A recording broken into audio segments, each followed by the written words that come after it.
রাম নারায়ণ রাম। যারা মন্ত্র কানে নিয়েছো তারা সন্তান হয়ে গেলে বাপ বেটা সম্পর্ক করা হলো। এই মন্ত্র যেতে কাগজ দেওয়া হয়েছে, ছোট ছোট কাগজ, কাগজের পিছনে লেখাও আছে। যে কাগজ পড়তে পারো সে পড়ে মুখস্থ করে কাগজ ছেড়ে ফেলে দেবে অথবা রেখে দিতে পারো। আর যে কাগজ পড়তে পারবে না, সে যারা এখান থেকে দীক্ষা নিয়েছে তারা পড়ে বলে দিতে পারবে দু একবার দিনটা। মুখস্থটা ভালোভাবে করে মনে মনে জপ করবে। জপ সর্ব অবস্থায় করতে পারবে। বাইরে বসেছে ওরা কি তোদের রোজে? হ্যাঁ, ওরা শুনতে ভালো হতো।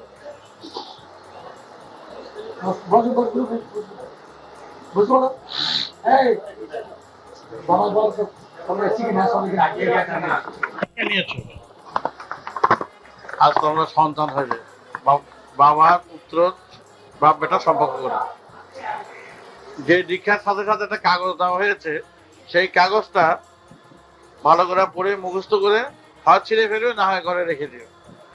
যদি কেউ পড়তে না পারো কাগজটা, তাহলে যে এখান থেকে দীক্ষা নিয়েছে সে তোমাদের পড়ে জানাতে পারবে।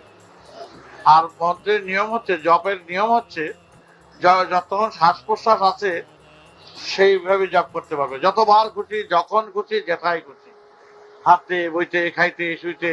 এর জন্য 108 বার গণার নিয়ম আছে, করের নিয়ম আছে, মালার নিয়ম আছে। তোমাদের এগুলো করবার প্রয়োজনীয়তা নাই, তোরা মনে মনে জপ করলেই হয়ে যাবে। সম্পর্ক তো করে নিলে, আজ তোমরা ছেলে হলে বাবা পেয়েছ, শুধু জব করেই তো খালাস নয়, তারপরে তো অনেক কিছু কাজ আছে তোমাদের। কারণ যখন সন্তান হয়েছ, সন্তান হওয়ার আগে এক কথা, সন্তান হয়ে গেলে বাবার আদেশে তোমাদের চলতে হবে, যা বলবো সেইভাবে তোমাদের কাজ করতে হবে। তা না হলে তো বোঝোই, অবাধ্য সন্তানের বাপ কি করে তো জানোই। এটা জানো তো কি করে? হ্যাঁ, সেই মনে রেখো।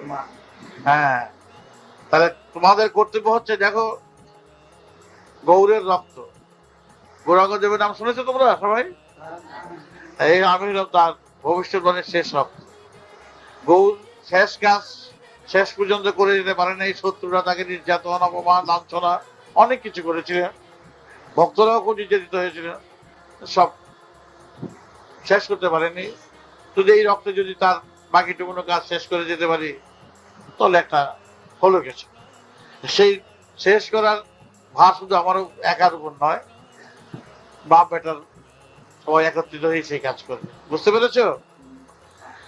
আচ্ছা, চারদিকে তো দেখতে পাচ্ছ, ধর্ম শুধু চোখ বুঝে থাকাই নয়, ধর্ম শুধু ঘর থেকে গেরুয়া পরে বার হয়ে যাওয়া নয়, ধর্ম শুধু মন্দির সেবা করলো শুধু তাই নয়। ধর্ম হচ্ছে নিজেকে রক্ষা করা, নিজেকে মুক্ত করা, এবং দেশকে মুক্ত করা, সমাজকে মুক্ত করা, জাতিকে মুক্ত করা। তোমাদের সাধনা হচ্ছে, তোমরা জপ করবে, তপ করবে, ঘর রক্ষা করবে, ঘরকে রক্ষা করবে। ঘর যেমন মা আছেন, বাবা আছেন, যা যা থাকে, তারপরে কারো স্ত্রী আছে, পুত্র আছে, মাসিমা থাকে, পিসিমা থাকে, জেঠিমা থাকে, কাকিমা থাকে, যে যে সম্পর্ক, জাতীয় স্বজন, প্রতিবেশী, যতটা পারো সাধ্য মতো মা বাবার সেবা করবে যাদের আছে, এবং গুরুজনদের সেবা করবে, এবং স্ত্রী পুত্রের সেবা করবে। সে ঘরের কোনো কেউ অশান্তি করবে না। ঘরকে রক্ষা করে আমার এই কাজ, ঘর ছেড়ে এই কাজ নয়, এটুকু মনে রাখবে। সুতরাং সুন্দরভাবে পালন করে, সুন্দরভাবে গুছিয়ে টুচিয়ে তোমরা বেদের কাজে, বেদ প্রচারে সবাই তোমাদের কাজ করতে হবে।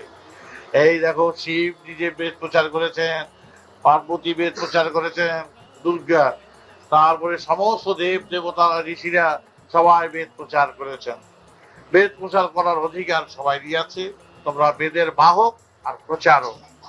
সুতরাং বাবার আদেশ পেলে তোমরা, তোমাদের কর্তব্য হচ্ছে, দেশে দেশে আজ সমাজকে বিভ্রান্ত করে রাখছে, জাতির দিক থেকে, নীতির দিক থেকে, সমাজের দিক থেকে বৈষম্য করে রাখছে, ব্যবধান করে রাখছে, পার্থক্য করে রাখছে।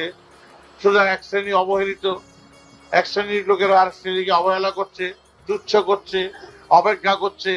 তোমরা সেগুলো দূর করবে। আমরা মানুষ সবাই এক এক মানুষ, এক জাতি, আমাদের মধ্যে কোনো বৈষম্য নাই। একটা হাড়ি, এক হাড়িতে সবাই রান্না, এক হাড়িতে খাওয়া, এক ঘাটে চান, এক বাতাস, এক জল, এক মাটি। তোমরা সেইভাবেই তৈরি হয়ে যে সমস্ত আদেশ উপদেশগুলো বই আকারে বার করেছে সেগুলো পড়ে পড়ে, যারা পড়তে পারে পড়ে পড়ে তোমাদের শোনাবে। তোমরা ক্লাস করবে, এক জায়গায় সবাই ভাইরা ভাইরা বসবে, এক গুরু শিষ্য সন্তান, পেটের বাচ্চা তোমরা আমার, তোমরা নিজেরা এক ভাই, গুরু ভাই বলে তোমাদের, তোমরা এক ভাই। সুতরাং এক ভাই এক আত্মা তোমরা সবাই।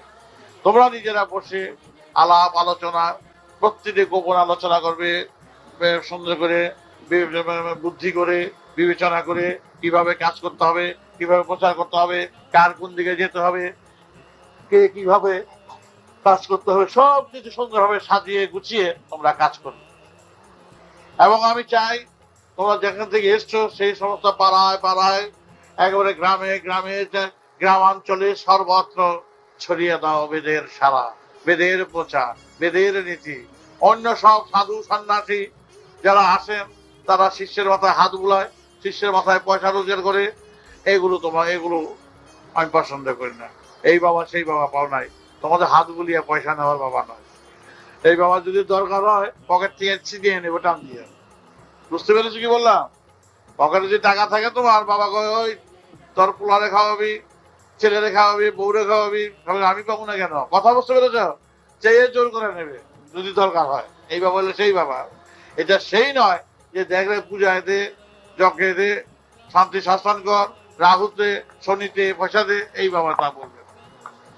সুতরাং বাপ বেটা হিসাবে দরকার, আমি দরকার 2টা টাকা দেয় আমার দরকার, এইভাবে চেয়ে নেবো দরকার। কিন্তু শিষ্যের মধ্যে হাত বুলিয়ে পয়সা রোজগার করাটা আমি ঘৃণা বোধ করি। সুতরাং তোমরা সেইভাবেই চলবে। অন্য সব সাধু সন্ন্যাসী সম্প্রদায় এই চান্দায়, সেই পয়সা, এই টাকা, সেই সব আমার নাম দিয়ে যদি কেউ নেয়, আমার সেটা আমাকে না জেনে তাদের দেবে না। অনেকে কতগুলো লোক বেরিয়েছে আমার নাম দিয়ে, ওই ঠাকুর বলছেন, এই গুজব ঠাকুরের এই অবস্থা, হ্যাঁ দিতে হবে, সেই দিতে হবে, যে যা কিছু বলবে আমার নাম দিয়ে, আমাকে না জিজ্ঞাসা করে বিশ্বাস করবে। যে কোনো কথা আগে আমার জিজ্ঞাসা করবে, তারপরে মনে থাকবে তো, সবাই জেনে মনে থাকবে। আমার যেহেতু বলে এই ঠাকুরের কথা বলছেন, আমি ঠাকুর বাড়ি আসছি, আমি ঠাকুর বাড়ির লোক, আমার ভালো কথা, আপনার আসছেন, আমি ঠাকুর বাড়ি যাবো, আপনার সঙ্গে আলাপ করে তখন যা ঠাকুর যা বলবেন তাই। এবং সেইভাবে তোমরা চলবে, একেবারে সৈনিক, তোমরা সৈনিক হয়ে গেল। সন্তান ধরালো সৈনিক বাহিনী, সেনাবাহিনী। এই বাহিনীর কাজ হচ্ছে সমাজকে রক্ষা করা, শয়তানদের বিরুদ্ধে লড়াই করা। লড়াই করে শুধু মারপিট করা নয়, জ্ঞানে, বুদ্ধিতে, বিবেচনায়, ভালোবেসে, প্রেম দিয়ে যেইভাবে পারো তোমরা ঢুকে যাবে।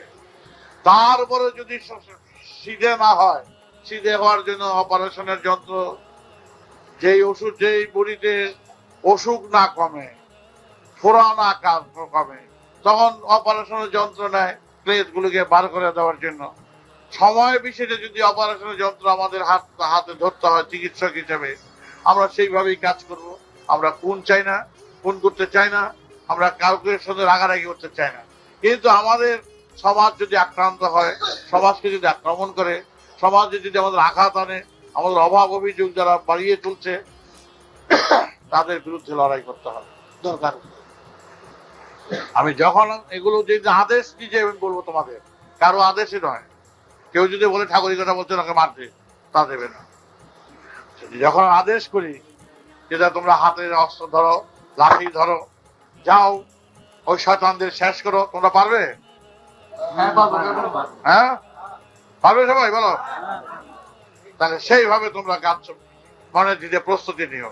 সব ভাইরা তোমরা, সব বোনেরা, সব সন্তানেরা তৈরি হয়ে যাও। এই বাপের কাজ অহিংসা ঠিকই, কোনো হিংসা চায় না, কিন্তু এই বাপের কাজ যখন হিংস্রতায় নামবে, ওই হিংস্রতাদের শেষ করার জন্য যে হিংস্র আমাদের শেষ করছে, সেই তখন হিংস্রতার সাথে কাটা দিয়ে কাটা করতে হবে, তখন কাউকে ছাড়া হবে না। মনে রেখো, তখন ডাইরেক্ট সরাসরি আদেশ করবো, শয়তান পিঠাও। একটা শহরের কথা নাই। আর মনে রেখো, তার আগে তোমরা কাজ করে যাও, প্রচার করে যাও। আমরা সুন্দর, আমরা রাজনীতি করি না। অনেকে বলবে ঠাকুর তো রাজনীতি করেন। রাজনীতির কথা এগুলো নয়, এটা বেদের কথা, বেদের নীতির কথা। রাজনীতির কথা হচ্ছে পকেট ভারী। এখানকার রাজনীতি হচ্ছে আগে ছিল 2টা পকেট, এখন একজন 8টা পকেট করছে। ভিতরে পকেট, এখানে পকেট, এখানে পকেট। ওই ঘুম থেকে ওইটা পকেট ভারী করে বাড়িতে নিয়ে যায়। আজকের রাজনীতি বেশিরভাগ এই পকেট নীতি, পকেট ভারী নীতি। আর আমার রাজনীতি লেংটি বুঝে না। কপিন ছিল, কপিন ছোট যাচ্ছে এখানে শুধু কপিন বইয়া, কিন্তু কপিনের তো লেংটির তো পকেট থাকে না। লেংটির আর পকেট কি, শুধু একটুখানি একটু, আর কিছু না। এই কথার কথা বলছি। আমার কাজ হচ্ছে লেংটি বইয়া, একটা চাদর গায়ে দিয়ে একটা গেঞ্জি গায়ে দিয়ে পকেট টকেট কিনে বেড়া পকেট। তোমরা সেইভাবে কাজ করবে, যখন দরকার হবে লাঠি ধরবে, দরকার হবে প্রেম ধরবে, প্রেম নেবে। তোমরা সেইভাবে সব ভাইয়েরা বোনেরা তোরা খাচ্ছে প্রাণ দিয়া, ছেলেরা মেয়েরা খাচ্ছ। আমি দেখতে চাই আজ থেকে তোমার 3 মাসের ভিতরে তোমরা কে কতজনকে বেদের ধারায় আনতে পেরেছ, আমি পুরস্কার দেবো। আমি দেখি যে প্রত্যেকের নাম তো লিস্ট করা থেকে হয়ে গেছে, যে কার মাধ্যমে কতজনকে তোমরা বেদের ধারা আনায়, মানে সবচেয়ে বড় সেবা। মানুষ গোদান করে, গরু দান করে, হাজার গরু দান করলা, 1000 রুগীর সেবা করলা, বলছে কোন সেবার দাম নেই কেন। বেদের সেবা যদি মানুষকে জাগিয়ে তোলো, এটা হলো প্রকৃতির সেবা। চন্দ্র সূর্য গ্রহ নক্ষত্র সেইভাবেই সেবা করছে। সুতরাং আমি দেখতে চাই এই কোজনের ভিতর যারা আছো, এই 3 মাসের মধ্যে আগে দেখতে চাই যে কে কত লিস্ট করা হবে, কার মাধ্যমে কতজন লোককে বেদের ধারায় আনতে পেরেছ, বেদের সুরে আনতে পেরেছ। সেই হলো সবচেয়ে মহা। আমরা সেই কাজই করছি। আমাদের আর অন্য কোনো কাজ নাই, টাকা আদায় করা, টাকা আনা, কোনো কিছু দরকার। আমরা চাই আমার সমস্ত দেশবাসী ভালোবাসার জন্য আমরা বাহক হিসাবে, প্রচারক হিসাবে আমরা এগিয়ে যাচ্ছি। আয় রে আয় আমার ভালোবাসার জন্য, আমার প্রেমে আয়, আমার কুলে আয়। এই দেশ সেই কুলে নেওয়ার দেশ, এই দেশ আলিঙ্গনের দেশ, এই দেশ ঝগড়া বিবাদের দেশ। সুতরাং প্রীতির সাথে এক প্রীতির সম্মেলনে প্রীতি রক্ষা করে আমাদের কাজ, সেভাবে চলবে। আর মুখে বলবে মহাকাশের মহানা মহাসার গ্রাম রাম নারায়ণ রাম। মন থাকবে। আজ এই টাইম আমার গলা ধরে গেছে, তাই তোমরা নাম যারা প্রণাম করেছো, নাম করতে করতে নিচে গিয়ে বলো রাম নারায়ণ।